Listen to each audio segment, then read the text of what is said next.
You said in everyone, there's something that relieves them of their pain. Music was mine. It's books for others, it's movies for others, it's art, painting, working out. It's like there's something in every person that relieves them of their fears, and I found mine in music. So the first song I ever wrote was Powerless, and that came out well over 10 years ago. I remember my dad's reaction when I played it for the first time on our family piano. He was crying. I was 12, 13 years old. And when I saw him crying based on something that I had just played, I realized that there was a lot of power behind music and behind lyrics. And that's when I started to study the craft of songwriting. In my experience, it's incredibly frustrating and incredibly surreal.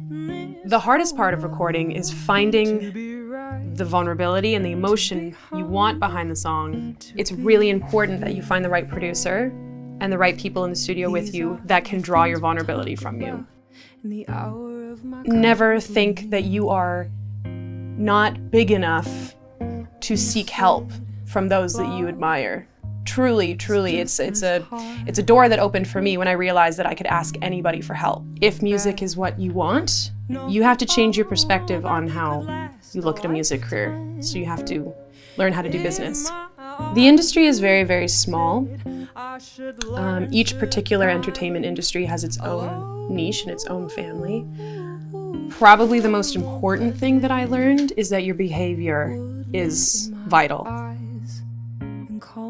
It is incredibly vulnerable, it is incredibly intimate, but the excitement of being able to share the story that I want to share trumps that. I did have a friend tell me once, though, that I really loved. She said, no one in an audience is an enemy of yours. And what she meant was no one is going to pay to see you in ill form. They want you to perform well.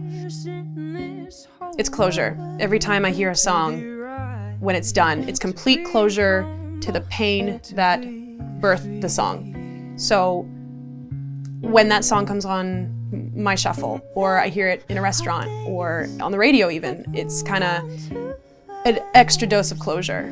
I go, that doesn't even hurt anymore. That doesn't even affect me anymore. And that's a really great thing that music can do. And maybe I'm living my life just to let that out so people understand me. But that's what we're all doing. We're all just trying to be understood. Music is my platform to be understood.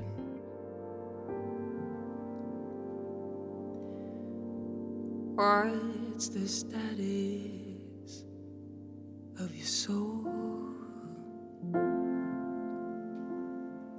Would you come back a ghost? I didn't want to be a musician. I had no interest in being a musician and working towards it.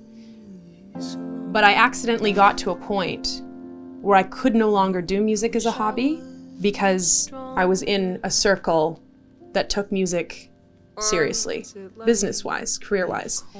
I didn't want to be a musician, and every single time I turned my back on music, it haunted me.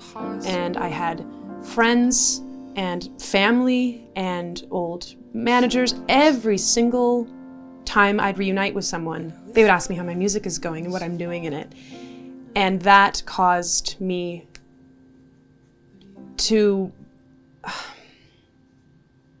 think it ruined my life at one point, that I hated music so much that I actually started to become angry at people that asked me what I was doing with my music.